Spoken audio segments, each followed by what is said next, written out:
Hey everybody, I'm sitting here in a beautiful open house with nobody in it, but the house is stunning. And because there's nobody here and because it's dead, I figured I'd do a quick video. And this video is going to be 3 tips for new agents that I've learned in my time in real estate. The first tip is this: you're going to have to spend some money to make money. If you think you're going to just come into real estate and, the money you have saved, you're going to use for your expenses and, you're going to pay your fees and everything. And then miraculously, everyone is going to want to come to you and buy and sell a house for them. That's not going to happen unless you are remarkably lucky and have a lot of people in your sphere who are going to, who are transients and move around a lot. I don't, okay?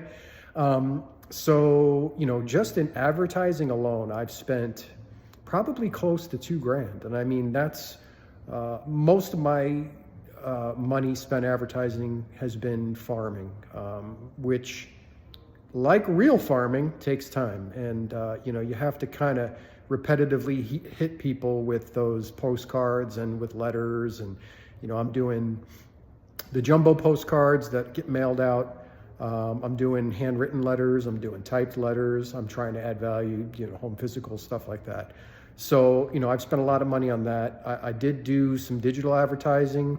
I won't name the companies that I did, but I'm sure you can figure out, who they are.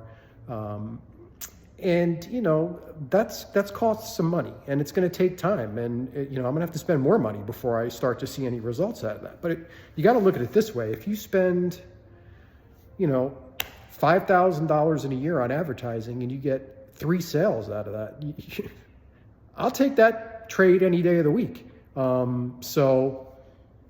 That's what I would say. You got to spend some money to make money. Don't be afraid to spend money on advertising. And when I say spend money, I don't mean buy leads.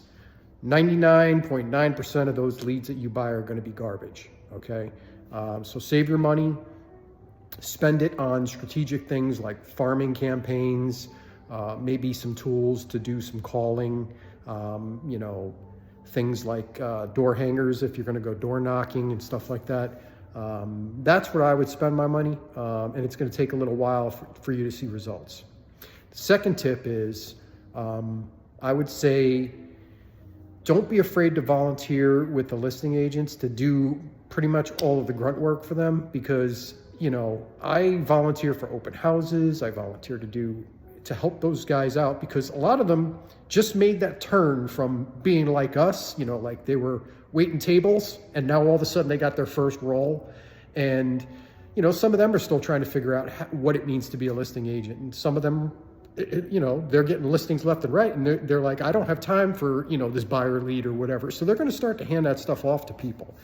Now you're gonna have to pay a referral fee on that, but you know what? It's still, money in the bank and a potential referral for you in the future if you do a good job for that client, right? The last tip that I would say is this, and some people are not going to like this because it's just not in their nature, but you kind of got to almost like harass people. You have to keep contacting people and contacting people and contacting people until they explicitly tell you, stop contacting me. That was very hard for me because a lot of new agents feel like they're harassing people, they're bothering people. Listen, the only way you're going to get any business out of people is if they're at the top of your mind. And the only way to stay at the top of their mind is to constantly be in contact with them. I've read some books lately. I've done some research, and there's certain science around contacting people a certain amount of times in a certain period when you meet them. When you do those contacts, you don't just shoot off an email and say, hey, how you doing? You send some value. You either give them a handwritten card thanking them for something, or you send them a piece of information that they may find helpful or something. So don't be afraid to kind of harass people. Some people are okay with that. They like to be almost like courted. It's weird in a way, but other people are going to be like, just they're going to click unsubscribe on your campaign emails and stuff like that. And it's whatever. Don't take offense to it. They'll let you know when to stop contacting. You're not harassing them, okay? If you want to be on the top of people's minds and you want people's business, you got to kind of borderline harass people. So as a realtor, don't be afraid to do that. Those are my 3 tips. You know, I don't know if they would be helpful for you, but spend money to make money. Get in good with listing agents and do all the grunt work for them and volunteer for open houses and do all that kind of stuff and help them, make their lives easier. And then they're going to appreciate that, and they're going to, you know, throw you a bone once in a while, which is very helpful. I actually had some visitors, so I'm sorry. So the last of the 3 tips that we covered was, you know, you got to stay in contact with people.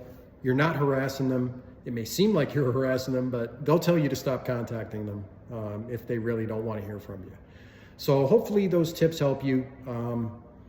You know, it's been very hard for me because a lot of this stuff is not in my nature. You know, I'm kind of an introvert.